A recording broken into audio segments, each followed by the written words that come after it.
I'm Dr. Pete Van Branken, veterinarian, Battle Creek, Michigan. I'm the founder of Voyager Dog Food Company. And what we're going to talk today about, we're going to talk a little bit about food allergies. We've talked about them in the past, but I think probably some of you realize are very suspicious that you have a dog that has food allergies. What am I going to do? Can I send a test in? Yes, you can. You can send an ELISA test in, but they are very inaccurate. I would strongly advise against doing that, and I think there's the overwhelming number of veterinarians in America would agree with me on that really sending these ELISA tests into a third party and trying to determine what's going on is probably futile. So right now, and we talked a little bit earlier about this, you have food allergies, environmental stuff, and flea stuff. But the food allergies, you can test, the ELISA test will work for the fleas and they'll work for the environmental stuff. But the only way, and I mean the only way you're ever going to figure out what your dog's allergic to is to have what they call an elimination trial, okay? And really, here's what an elimination trial is. You make it plan, and you decide what you're going to feed, and there's a number of things you can do. You can start looking for unique proteins, maybe pork. They have kangaroo diets, ostrich diets. We could even try a bison diet. I'm not a big fan of those because I think they're really too much like beef.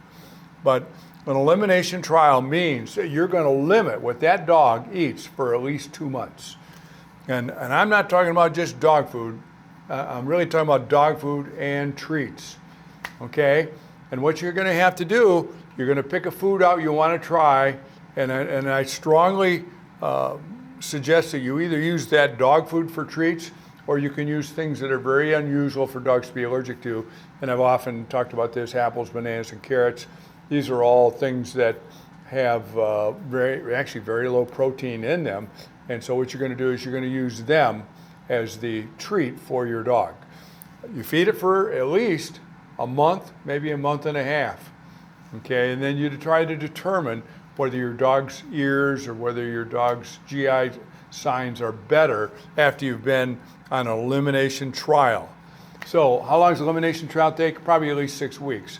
And if you don't pick the right protein, you're going to have to pick a different protein, and you have to pick a different protein. So what you're going to have to do, it may take you as much as 3/4 of a year to figure out what your dog's allergic to. But what I would have to caution you about, you cannot, it's kind of like almost going out to the garden and decide you're going to pull weeds. You're going to pull all the weeds, including the poison ivy. You're going to leave the poison ivy alone. Well, you say, well, you idiot, you leave the poison ivy alone. I agree. And that's what we're going to do with all the treats. We're going to leave pizza crust alone. We're going to leave cheese alone. We're going to leave hamburgers alone. We're not going to do any of that stuff. We'll be on that elimination diet, apples, bananas, and carrots, or maybe the diet itself as treats, and water. That's the only thing you're going to be on. So if you're going to figure this out, there has to be a ton, and I mean a ton of discipline on your part. I think that most of the time you can kind of figure out whether your dog starts to get better, and a lot of times some of these dogs, at least the GI issues, sometimes will get better after really as little as 2 or 3 weeks. But once you find what works, then you stay on what works, okay? Lots of times you'll take very common dog food, let's say you're feeding dog chow or pedigree or something like that. You go ahead and feed that out, get yourself something new, and make it one of these kind of limited deals where maybe there's only a couple of carbohydrates in there, maybe a couple of grains, maybe oats, corn, and whatever you want to have, maybe duck. You'll have to look for those diets yourself. Ducks are kind of unusual to be in dog food. There are a lot of duck foods, but not a tremendous amount. There's some rabbit foods, but not a tremendous amount. What you don't want to have is 2 or 3 different kinds of proteins. Like you have chicken and beef and Manhattan meal or something like that, which is fish, and you're going to try to feed an elimination trial based on 3 different animal proteins. I don't think so. What you want to do is you want to find a diet that has 1 animal protein. That is almost always what these dogs are going to be allergic to, is an animal protein. I think we've talked a lot about the BMW part, beef, milk, and wheat. Obviously, wheat's not an animal protein, but it happens to be something that a lot of dogs are allergic to. Beef and milk are the most prominent ones. Can you be allergic to chicken? Hell yes, you can be allergic to chicken. And we think there's probably a fair number of dogs that are allergic to chicken. But if I had to look at it and I had 1,000 dogs on beef and I had 1,000 dogs on chicken, the beef dogs would be more likely to be reactive. Does it mean you have 0 dogs on the chicken side allergic? No, you're going to certainly have a few of those on that side of the ledger. Okay, so that's what I'm telling you right now, is that this is pretty simple if you make it pretty simple. And the big thing is, if you got kids or you got in-laws living with you or something like that, you have to make sure everybody's on the same page. And I'll tell you what I do. I think I list what this dog can eat, can't eat, and you put it on the refrigerator. Then you put it wherever else you want to put it. Put a list of what can be done, what can't be done. I'm not likely to tell you what you can feed. Well, you can feed this and you can feed that. I'm more likely to tell you, I'll pick the treats out for you. I always do apples, bananas, carrots, green beans, cucumbers, not in sour cream, ice cubes. I don't think there's a dog in America that's allergic to ice cubes, so you can try that. But I think these elimination trials, and I think the big thing when I'm in an exam room working with a client, the big thing is if I get right on them and I explain, listen, this isn't worth your time doing if you're not going to do it right, okay? This is not worth your time doing if you're not going to do it right, because you can't just give food, treats off the table on Sundays and then the rest of the week be good, because it's just like getting poison ivy 3 or 4 times in a summer. Hey, you got a lousy summer, man. If you got poison ivy 3 or 4 times, you got a lousy summer. So and you can read about elimination trials, and but I'm telling you, in fact, one of my favorite things to do is sometimes if you don't want to pick a protein, you can do what this is. This is our Voyager sensitive skin and stomach. And what we've done here is, this is a wholesome hydrolyzed recipe. Hydrolyzation. And I'm going to show you what that is. That is, you got a protein this long, okay? And it's made up of all these amino acids. It's a chain of amino acids.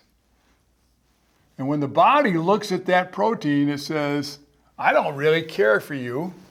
And so you have an allergic reaction. And so what you're going to do, and this happens to be salmon, if you're allergic to salmon, what you do is you hydrolyze the salmon. So you break it there, you break it here, you break it here, you break it here. And what you do is it's just a series of bipeptides and tripeptides, and the dog won't recognize that. The dog's body won't recognize that. It'll probably taste the same. And it's not like they balk about this. This is something veterinarians learn from the human side with hydrolyzed formulas for kids who are allergic to milk. So what you do is you cut it into little pieces. And I sometimes tell my clients, it's like if you had a picture of your family, a portrait of your family, and you gave it to me and I cut it in 50 pieces, I doubt you'd recognize anybody in the picture. And most of them tell me, yeah, I'd be mad as hell at you too for cutting the picture up. But that's the whole idea is, you don't want to be able to recognize that protein. So a hydrolyzed diet like this, and there are lots of other hydrolyzed diets, and you're certainly welcome to use whatever you want. But we sell it, and I'll be honest with you, I have a little pet store in town here, and we carry these diets here. We sell a ton of this stuff. And once people get onto that, they're like, wow, did that work good? Now, is this going to work for every dog? No. Or Elkana makes a hydrolyzed diet. Purina makes a hydrolyzed diet, so a lot of people make these. And a hydrolyzed diet is very good as long as it's a nice, clean diet going in. So I'm going to tell you, you think your dog has food allergies, chronic hot spots, chronic ear infections, and you're going to try to figure this out, as opposed to putting crap in the ears all the time and trying to treat. It's easier to prevent the preventable than it is to treat the treatable. And we've said this a million times, easier to prevent the preventable than to treat the treatable. And you ought to be on this idea that you're going to prevent the preventable. Once you figure it out, it's like a wall safe. You can open that wall safe once you figure the combination out forever, okay? So that's about where I'm going to end with this, but these got to be 5-6 week trials. And if you ever are trying to figure out you know, how you want to do this. I mean, you could give us a call and we could tell us what you're thinking about doing and we could tell you whether we think that'd work or not. Okay? So I'm Dr. Pete Van Branken. Thanks for checking in today.